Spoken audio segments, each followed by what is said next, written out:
The Godkiller Sword. When Diana left the Masira to fight in the world of men, she carried more than just armor and hope. Strapped to her back was a gleaming blade forged by the Amazons and whispered to be the only thing that could kill a god. The name said it all, the Godkiller. To Steve Trevor and the soldiers of World War I, it looked like a miracle. To Diana, it was proof she had a purpose in this war. The sword cut through German forces with ease. Diana wielded it in the trenches, deflecting bullets with her shield and driving the blade through enemy weapons like paper. It looked unstoppable, but when the true God of war revealed himself, the illusion shattered in one swing. Ares, towering and armored, reached for the blade and snapped it in half like a twig. Years of myth collapsed in a single second. The Godkiller was no divine equalizer. It was just a sword, and Diana realized she had been carrying a lie. That moment turned into a pivot in her journey. The Amazons had forged the weapon as a decoy, a symbol to focus Diana's destiny without revealing the truth. She herself was the real Godkiller. The power was in her, the daughter of Zeus, hidden in plain sight. Ares breaking the blade revealed Diana's full potential. She unleashed lightning, harnessed her true heritage, and defeated the god of war without the weapon she thought she needed. Trident of Poseidon.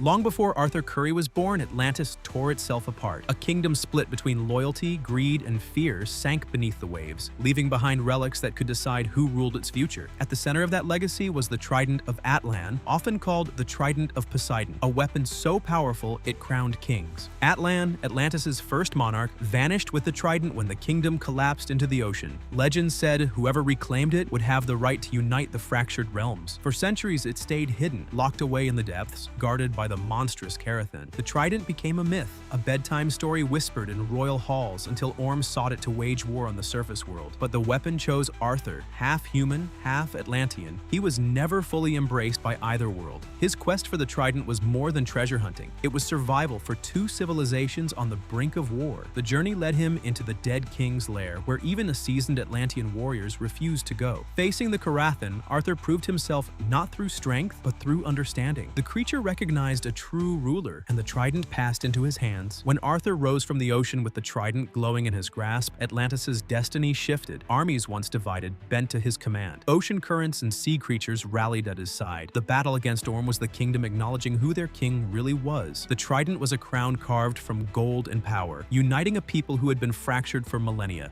Kryptonite Spear. In the ruins of Metropolis, after watching a god tear his city apart, Bruce Wayne made a decision. He wasn't going to rely on hope. He was going to build a weapon. From a chunk of kryptonite salvaged from the Indian Ocean, he forged a spear tipped with radioactive green crystal, a weapon designed for one purpose: to bring Superman down. The spear wasn't flashy like Diana's lasso or Aquaman's trident. It was crude, heavy, almost primitive. But in Bruce's mind, it was the great equalizer. Alongside kryptonite gas grenades, the spear turned a man into something capable of standing toe-to-toe with an alien.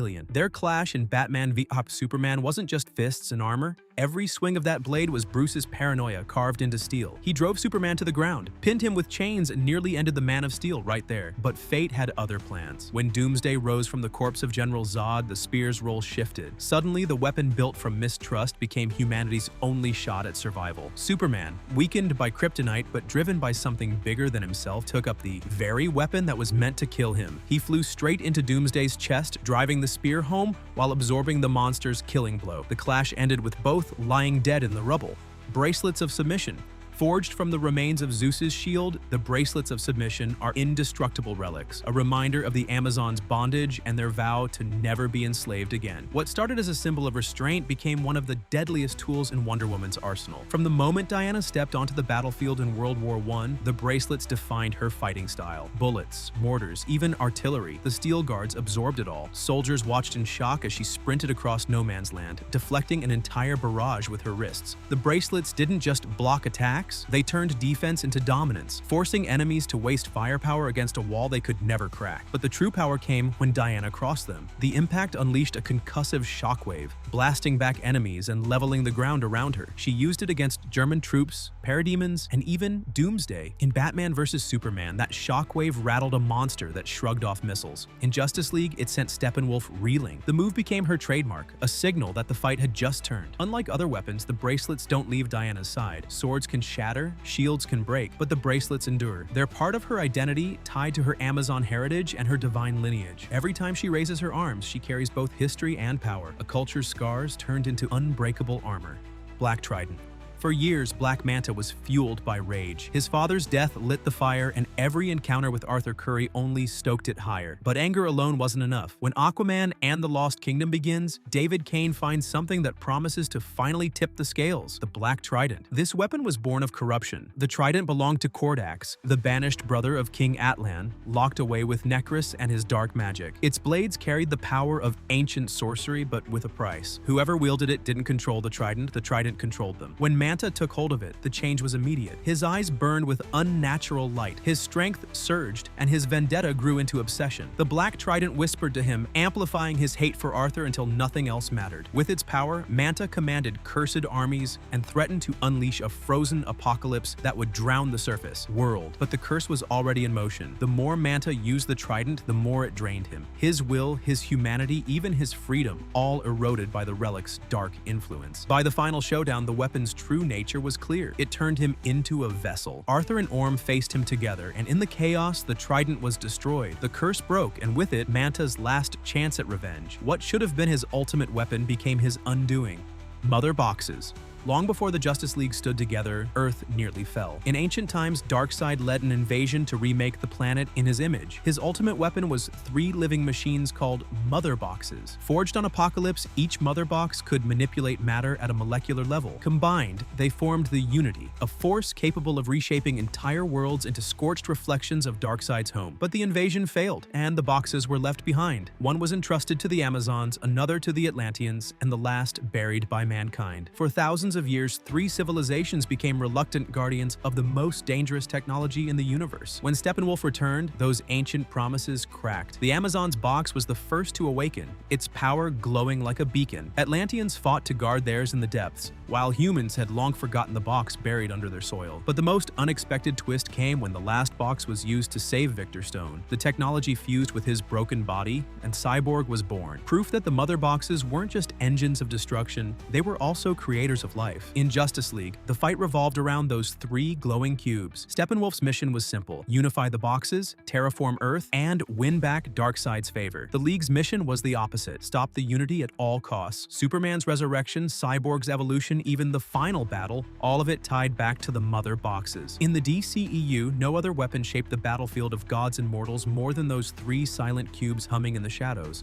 Atlanna's Trident. Before Arthur Curry was ever called Aquaman, there was Queen Atlanna. Banished from Atlantis and forced to live on the surface, she left behind more than just a throne. She left behind a weapon tied to her bloodline. Atlanna's Trident wasn't the legendary relic of Atlan, but it carried weight of its own. A 5-pronged quindent, sharp enough to cleave through enemies and regal enough to mark her as a queen. When she vanished beneath the waves, her trident carried on as a symbol in her family's story. Young Arthur grew up without her, but the weapon re-emerged when Orm, her second son, rose to power. He wielded it during his reign, using it as both a tool of war and a symbol of his claim to Atlantis. For Orm, the weapon represented legitimacy, proof that his blood tied him to the queen who once ruled. The trident's presence added fuel to the brothers' rivalry. Arthur wasn't raised in Atlantis, yet Orm carried the queen's weapon into battle, like a banner reminding everyone who belonged and who didn't. That family tension hung heavy over every confrontation between them. When Atlanna finally returned, alive after years of being presumed dead, the trident's meaning changed again. It no longer just marked Orm's authority or Arthur's absence, it became a reminder of sacrifice. Atlanna had given up everything, including her children, to protect Atlantis and the surface world. The weapon was a fragment of that legacy, passed between sons who fought for her name in very different ways. Anti-life equation. Most weapons in the DCEU are steel, magic, or tech. The anti-life equation is none of those things. It's not forged in fire, not carried into battle. It's carved into the very surface of Earth itself. A cosmic formula that removes the one thing every hero fights for: free will. Darkseid came to Earth in the Age of Gods, long before Superman or Batman, leading an armada to conquer the planet. That invasion ended in humiliation when united armies of Amazons, Atlanteans, gods, and men forced him back into the stars. In the chaos, he lost more than just a battle. He lost track of the greatest weapon his empire had ever sought: the anti-life equation, etched into the ground beneath his feet. For millennia, Apocalypse searched the cosmos, destroying worlds to find it again. But the key was here all along. When Steppenwolf invaded in Zack Snyder's Justice League, he stumbled across the truth. While hunting the Mother Boxes, he uncovered the markings in Earth's soil. In one scene, he bows before the molten vision of Darkseid, proclaiming what he's found: anti-life. hidden on the very planet that had once defied him. The equation isn't firepower, it's control. It strips away individuality and turns entire civilizations into obedient shells bound to Darkseid's will. If united with the Mother Boxes, it could rewrite Earth into an apocalyptic husk and enslave every living being on it. The equation explained the nightmare visions. Superman standing as Darkseid's pawn, humanity broken under a single mind. That discovery transformed Earth into the center of the war for the multiverse. The Justice League prevented the return of an ancient horror that could have erased choice itself. Undeniably, it's the weapon that never swings, never glows, never breaks. And that's what makes it terrifying. Because in the DCEU, nothing is deadlier than the promise of a future where no one is free. Lasso of Truth. From the first moment we see it in Wonder Woman, the lasso shows its purpose. Wrapped around Steve Trevor, it doesn't just restrain him, it compels him to admit who he is and why he came to Themyscira. That power isn't intimidation, it's revelation. Enemies caught in its coils can't hide behind lies or deception. In Diana's hands, every secret becomes a confession. But the lasso's strength doesn't end with honesty. On the battlefield, it's a weapon of versatility. Diana whips it like a whip, snaring guns out of hands, tossing soldiers into the air, and pulling herself across impossible distances. Against parademons, she swings it like lightning, dragging them from the skies. Even in Justice League, she uses it to bind Steppenwolf, holding the Warlord in place as the League closes in. Its most defining moment comes years later in Wonder Woman 1984. Instead of striking down enemies, Diana uses the lasso to speak to the world. She connects to every human touched by Maxwell Lord's wish-granting chaos, not through violence, but through truth. The lasso's power is in showing people who they really are and what choices they're making. Unlike the Godkiller Sword that shattered or shields that splinter, the lasso endures across every battle. It doesn't corrode, doesn't burn, doesn't bend. In every fight, Diana carries it at her side, glowing like a line of golden light across the darkness. The crown of Sabach. Forged from Eternium, etched with demonic symbols and tied to the 6 lords of hell, the crown waited for the right soul willing to wear it and die for its promise. Centuries earlier, the people of Kondak were enslaved to build it. A king obsessed with domination wanted a weapon to rival the gods. The result was a crown that could resurrect its wearer as Sabach, a monstrous champion born from infernal fire. The people suffered under its creation, and the crown vanished into legend after their uprising. When modern-day Kondak fell under occupation, the crown resurfaced. Gang hunted it, and freedom fighters risked everything to protect it. But in the chaos, it landed in the hands of Ishmael Gregor, a descendant of the Tyrant King. Ishmael wanted destiny, so he tricked the resistance, claimed the crown, and made the one sacrifice it demanded, his own life. That death was an ignition. Ishmael rose again as Sabach, horned and burning, wielding the power of 6 demons combined. In that moment, the crown fulfilled its purpose, not by granting wealth or rulership, but by opening the gates of hell on Earth. The Justice Society fought, but Sabach's raw strength eclipsed them. It took Black Adam, freed from his imprisonment and fully embracing his role, to stop him. Adam tore through the Hammond's power and ended his reign before it began, closing the crown's chapter once more. Batman's armor.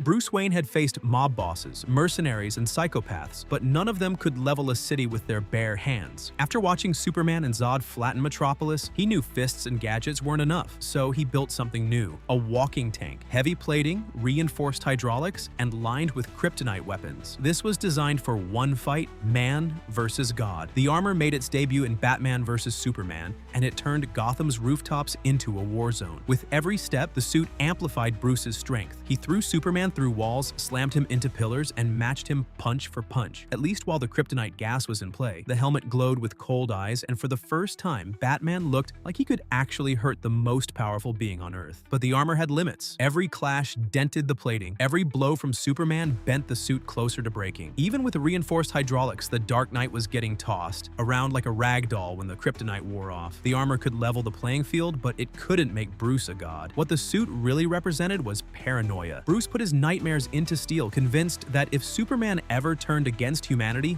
there had to be a contingency. The armor was that contingency, born out of fear instead of trust. By the end of the battle, Clark was dead, not because of Bruce's planning, but because of sacrifice. Superman taking the Kryptonite Spear to Doomsday himself. Batman's armor never reappeared after that night. Once the League was formed, the heavy suit was left behind, like a monument to Bruce's obsession.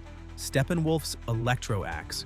Every warlord has a signature weapon, and for Steppenwolf, it was the massive Electro-Axe. Forged with apocalyptic metal and fueled by crackling energy, the weapon was a tool of conquest. When Steppenwolf landed on Themyscira in Justice League, the Amazons saw firsthand what it could do. The axe carved through stone walls, shredded Amazon defenses, and split their lines in seconds. With every swing, sparks tore the air and bodies fell. The Atlanteans fared no better. Deep beneath the ocean, Steppenwolf's axe lit up like lightning, cutting down guards as he ripped their mother box from its temple. The weapon's raw power matched his brutality, turning every encounter into a slaughter. It was the symbol of his campaign, a weapon that announced, "Resistance will be crushed." But the axe wasn't indestructible. In the final battle, the Justice League cornered him, and the cracks in his invasion showed. Superman arrived and barely flinched at the weapon's strikes. Then came the turning point. Superman froze the axe mid-swing with his icy breath, locking it in place. Diana seized the moment, leaping in with precision and shattering the weapon to pieces with a single strike. The destruction of the axe was the loss of Steppenwolf's edge, the one thing that made him terrifying on the battlefield. Without it, he was exposed. Moments later, the League drove him back through the boom tube, his own master watching as he fell. And there you have it, every legendary weapon the DCEU ever put on screen. Now to you, if all of these weapons ended up in one place, clashing against each other at full power, which one do you think would stand last, and which would shatter first? Comment down below. As you leave a like, subscribe, and turn on the notification bell for more amazing videos like this one.